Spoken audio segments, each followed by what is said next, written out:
Boker Mevorach les filles, j'espère que vous êtes en pleine forme Bezrat Hashem.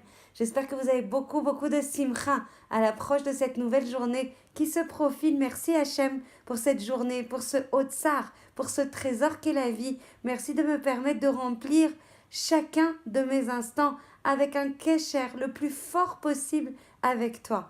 Un des moments privilégiés en fait de ce kesher, de ce lien, c'est le Shemona Esrei, c'est la Hamida. La Hamida, en fait, on va trouver une ambivalence, une contradiction apparente entre le rôle d'Akadosh Baruch Hu, si on peut parler ainsi, de papa, de Malé Chassadim, de El Malé Chassadim, de El Malé Rachamim, bienveillant, bienfaisant, et aussi notre roi. Et on va essayer de comprendre comment on arrive à jongler dans notre relation avec Akadosh Baruch Hu, entre moi et toi mon roi, entre moi et toi mon papa qui est au ciel. La relation en fait qu'on va entretenir avec Hachem tandis qu'on se met à prier la Hamida, le Shemona Esrei, on va avoir en fait deux niveaux, comme on l'a dit, qui peuvent paraître incompatibles.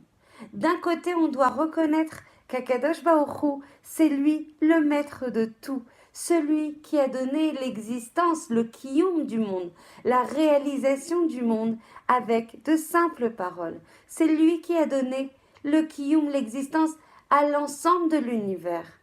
Quand un incendie fait rage, quand un océan déferle, quand un ouragan se déchaîne, quand un ouragan peut déraciner des arbres, allez-nous. Toutes ces manifestations qui peuvent paraître et qui sont d'une puissance redoutable ne représentent que de toutes petites mesures sensorielles qu'on peut toucher du doigt, qu'on peut ressentir, qu'on peut voir avec nos yeux, qu'on peut voir et sentir avec nos sens, de son pouvoir absolu. Combien c'est nachon en ce moment où on parle tellement d'une déferlante de tempête en Eretz Israël, que le Ham Israël soit protégé, qu'il n'y ait que des choses qui soient faites de la part d'Akadosh Baruch Hu avec beaucoup de bienfaisance et de bienveillance de sa part.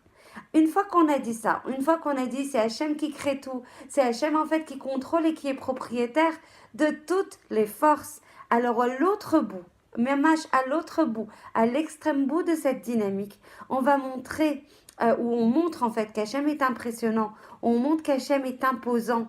Il y a aussi en fait l'essence de la bienveillance, il y a la profusion de bienfaits, il y a mamash, la capacité à donner l'infini de la part d'Akadosh Baruch Hu à son âme Israël, à son âme Nifrar, à son peuple élu. Chaque moment de vie, ainsi que chaque élément qui la constitue, ainsi que chaque élément qui lui donne sa richesse, constitue un don inestimable, infini. Moi, à chaque fois que je dis ça, je suis remplie d'émotions, parce que quand on réalise ça, quand on le dit et quand on l'intériorise, moi, je vous assure, j'ai des larmes qui coulent. Parce que combien on est béni d'Akadosh Baruch Hu par la vie qu'il nous donne. Est-ce qu'il y a autre chose de plus grand que la vie? Est-ce qu'on pourrait faire quoi que ce soit si on n'était pas doté de vie? Et juste le fait de pouvoir prendre conscience qu'on est en vie, mais ça doit nous remplir d'une joie, mais illimitée, impossible d'être en dikaon, impossible d'être en tristesse, impossible de se plaindre. Merci Hachem pour cette vie que tu me donnes. Merci de pouvoir marcher. Merci de sentir le vent sur ma peau. Merci de pouvoir voir le ciel. Merci de respirer. Mais je sais qu'on le dit tout le temps, mais je crois qu'on devrait s'arrêter jamais, qu'on devrait jamais s'arrêter de le dire. Tellement c'est un don infini de la part d'Akadosh Baruch Hu. Et étant donné que la vie qu'Hachem nous donne, c'est ce qu'on détient de plus précieux, alors du coup, Hachem c'est le bienfaiteur, le ishig, c'est-à-dire celui qui me donne à moi, personnel, dans un yachas, dans un lien personnel, rien qu'à moi. Il me donne, c'est le bienfaiteur personnel le plus suprême, le plus haut, le plus grand, le plus infini bienfaiteur. Tout ce qu'il fait découle de sa bonté pure et de son désir de créer un lien atzum, chazak, infini avec chacun de ses enfants. Quelle émotion de ressentir ça pendant le Shemona Esrei. Quand on fait la prière, quand on supplie Hachem avec toutes nos louanges, avec toutes nos bakashot, on doit avoir une crainte mêlée de joie.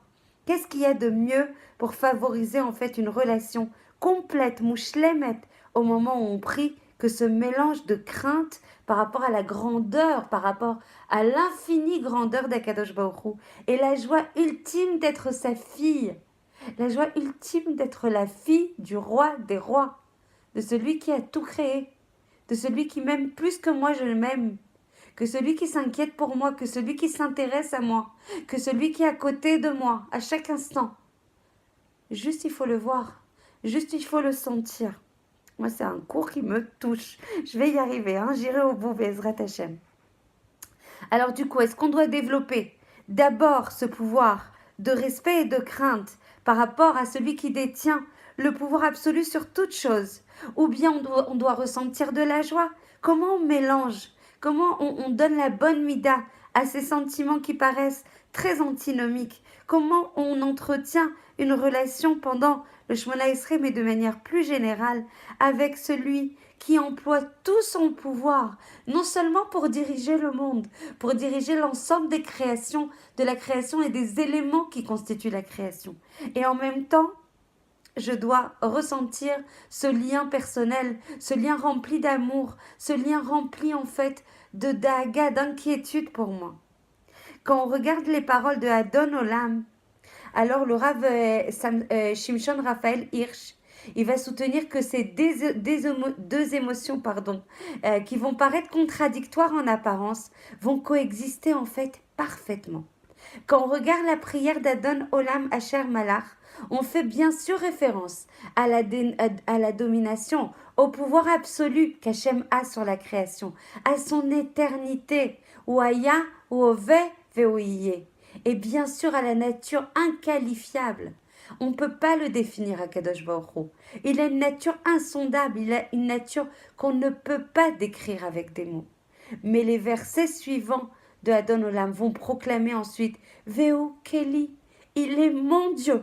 Il est mon Dieu à moi, bien sûr qu'il est il est cholette sur l'ensemble de la création et il dirige l'ensemble de la création, mais il est mon Dieu à moi. Elokai neshama shenatata.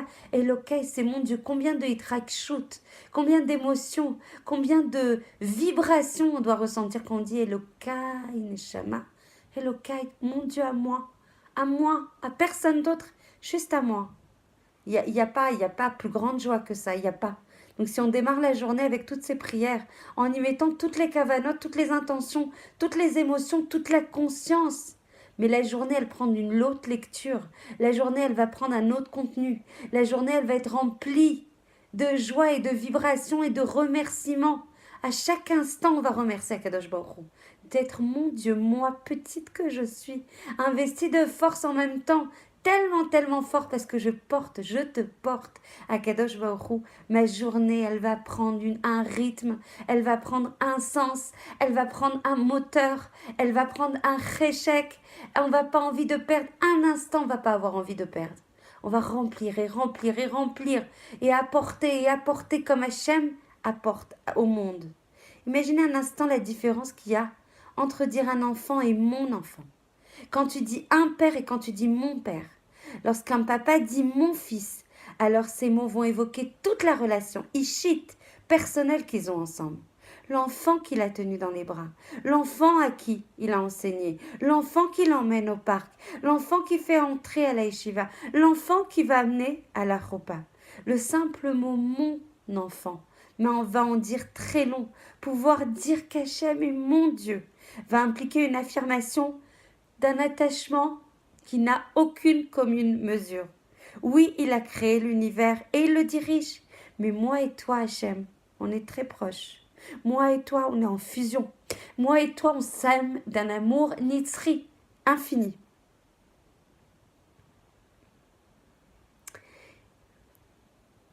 Et bien que chaque mitzvah qu'une personne accomplisse va renforcer, va nourrir, va alimenter ce lien avec Akadosh Baruch Hu, la prière, c'est le moyen par excellence pour forger une relation de ce type. Parce que cette fonction de la prière, elle va relever de l'essence, de la maout de notre relation. Non seulement de l'essence, mais aussi de l'objectif suprême, qui est de se lier à Akadosh Baruch Hu. La prière, c'est l'acte de se tenir devant Akadosh Baruch Hu, de concentrer son cœur, de les kaven sur sa présence à côté de nous.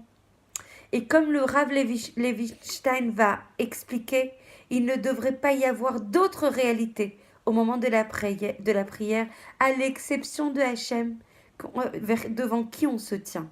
Et le Chafetz Chaim va affirmer, toutes les autres mitzvot vont impliquer des parties du corps différentes. La tfila est la seule qui va impliquer la totalité de l'individu, parce qu'elle est impliquée dans le travail du cœur. Be'ezrat Hashem, que l'on puisse avoir le mérite, on continuera, Blineder, sur l'ensemble de ce yachas, de ce lien qu'on doit construire avec Akadosh Baruch Hu. Combien il est beau, combien il est grand, combien il nous révèle, nous, dans notre identité de Bat Israël, dans l'identité en fait de notre rôle de peuple élu, combien on doit prendre au sérieux, avec responsabilité, avec simcha authentique, notre rôle de Amnifrar, notre rôle d'ambassadeur d'Akadosh Baruch Hu, notre rôle de royaume de prêtre pour te représenter Akadosh Baruch Hu. Combien on doit avoir de hitlavut et d'enthousiasme et de fierté de recevoir ce rôle et de l'appliquer. Yom Yom, à chaque instant de notre vie. Chez Niske Tamid, les Tlaev de cette proximité avec Akadosh Baruch Hu, et que l'on puisse remplir cette journée de joie, de Kirvat Hashem, de réalisation de soi, et donc de réalisation de notre rôle pour la plus grande satisfaction et pour la plus grande joie d'Akadosh Baruch Hu. J'espère que vous allez me comprendre à travers l'émotion qui grandit quand on parle de proximité et de lien précieux, combien c'est précieux cette vie à côté de toi, Akadosh Baruch Hu. Je t'aime très fort. Je vous embrasse à toutes et je vous aime très fort.